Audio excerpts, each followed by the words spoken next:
Joining me right now, though, is Mark Thompson. He, of course, is the host, the morning host of Make It Plain on SiriusXM Radio. Glad to have him here. Hey, brother. Thanks so much. Thank you for having me. One of the things I was talking to Tamika about was the midterm elections. Sure. And there's a lot of focus, energy, and attention on black women. Sure. Where in the hell are organized black men? That's a good question. You stumped me there. I mean, cause it's interesting is that in 2012, there was a 9-point gap between black men and black women. So in terms of the numbers who voted for President Obama. Right. In 2016, exact same thing. Yeah. 94% of black women supported Hillary Clinton. 85% of black men supported Hillary Clinton. It's the exact same 9-point gap. Yeah. And one of the things that when look, I was trying to get, frankly, both candidates surrogates on the air, and I told Hillary Clinton's campaign, where are y'all black men? I said, you've got John Legend, you got Pharrell, you've got Magic Johnson, you got Alvin Brown, former mayor of Jacksonville. Why the hell y'all aren't putting them out there? I'm like, something's going on here. And when you look at the support of Donald Trump, black women hate the Republican Party. His black support is coming from black men. Yeah. Well, I think it's a couple of things. I think black men may be somewhat more cynical still about politics. I mean, let's face it, a lot of times we talk to brothers, and they say, what's the point in voting? Mark and Roland, it ain't going to change nothing. Nothing's going to change.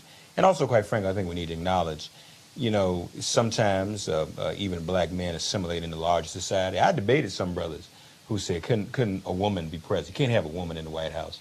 So Donald Trump has that swagger, that confrontational, aggressive nature, a lot of testosterone going, at least that's what he portrays himself to have. I don't think he really has it. And I'm sure some people go for that.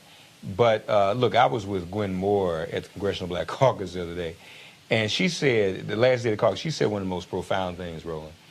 She said, you all, the people who aren't voting are not in the abstract. They're people you and I know. Right. They sit at our dinner table and eat our food. Some of them sleep next to us in the bed. She told a story about a pair of twins she knew. One twin voted and the other one didn't. She said, how does that happen? How does a twin vote and the other one doesn't bother to go vote? Right. So really, as usual, oftentimes black women have to carry a lot of weight. Sisters, you got to say to us brothers, look, you got to go vote. You got to get out. Matter of fact, some of y'all might need to say to some of these brothers, if we're going to continue in whatever arrangement we continue in, I want to see a voter registration card. Basically what Mark is saying, no vote, no sex. No vote, no eating. Basically, no vote, no cooking. But brothers got to come up. But I have been surprised that after the Doug Jones election in Alabama, and there was so much attention, and the great work that DeWanna Watson is doing, Latasha Brown, Adrian Shropshire, Collective Pack, Quentin and Stephanie. I have been surprised that no one has stepped up and said, we're going to have an initiative that specifically targets black men. Well, that's true, and that's probably something that's missing. I mean, honestly, I don't know that there's an initiative that specifically targets black women. I think it's just been an organic type of a thing where black women have shown. They're targeting them. What I mean is, you have these sisters who are very vocal, and they're making it clear that they are energizing and going after black men. When I look at the report that we live streamed last week that the Black Women's Roundtable put out, where you had all those sisters who were in a particular room at Congressional Black Caucus, there was not a comparable room of just brothers talking about brothers and electoral politics. But like you said, though, I mean, a lot of the sisters like Latasha, I mean, I know that they're registering and targeting black men. Right. I just think, though, the focus is long overdue. I think what's happening is people coming to the realization of the importance of black women and the role they played, especially in light of Doug Jones, and especially because he was someone who was a sexual abuser of women. So I think the moniker's on women. I confess, we had this conversation on the weekend. It was Men's Day at Union Temple on Sundays, you probably know. Mr. Farrakhan spoke. Melanie Campbell also then spoke, and she Right. pointed out, we had the numbers to show that the year after the Million Man March was the largest registration, the largest turnout of black men ever. So we know that it's possible. I just think, you know, for some reason, we may have fallen off in terms of the emphasis. Hopefully that will change right now. But it's a challenge, 'cause I'm going to tell you, right in the middle of this Kavanaugh thing, all that's going to do is continue to mobilize women, women, women, Right. women, women. So maybe it's up to you and me, brother, to remind But these men men should to also do it. be Yeah, no, should mobilize, because men should be saying, we don't want to see women sexually Right, assaulted. right, We don't want right. to see women sexually harassed. Men should be speaking up, making that clear. You're right, and we have to say that, Roland. But you know, at the base level, and what the mainstream media often does is make it a horse race.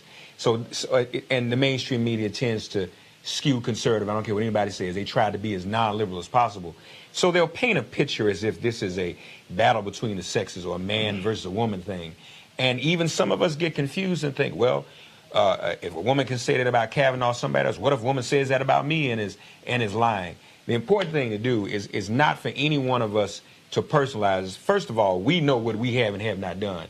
And I would hope Right. many brothers aren't falling into that category. And 9 times out of 10, when these women talk about sexual assault, 9 times out of 10 is what happens. There's no reason for a woman to come forward and lie Right. about that. Right. One, is it true that there are? I mean, you look at the brother Brian Banks. There's a movie being made about him. The brother who, a woman who said he raped her. He didn't. Went to jail. Lost his Right. NFL career. It was simply not true. But the reality is, there are men who do these crimes. Yeah. And the point that I made, or I always make, is somebody wants to accuse me of that. Oh hell, we're gonna have a hearing. Yeah. Oh, it's gonna be public. Yeah. And I'll be there on time. Yeah. Because my deal is, I know I've never done anything along those lines. And if you want to go there, see, that's where personal integrity comes in. But yeah, when you hear men say, well, you know, I'm not so sure, but they're in denial about even their own sisters and nieces and mothers who actually have had to experience that. Well, but I would take it this way, particularly since we're talking about black men. As you just mentioned, Brian Banks and others, there's a history of black men being falsely charged with sexual assault and being lynched for it. All right? This is why it's important for us to vote, for all black men to vote. In this particular case, you have a larger number, proliferation of white men. White women are finally coming out and charging white men for a change. Right. And we ought to want those white men held accountable, because we were executed and lynched and didn't even do anything. In 99% of these cases, this is a white woman trying to cover herself or claim something that happened that didn't happen to, you know, appease her husband or what have you. But for these white men, then they deserve whatever scrutiny they're getting for a change, and we ought to be there to support these women and vote them out of office.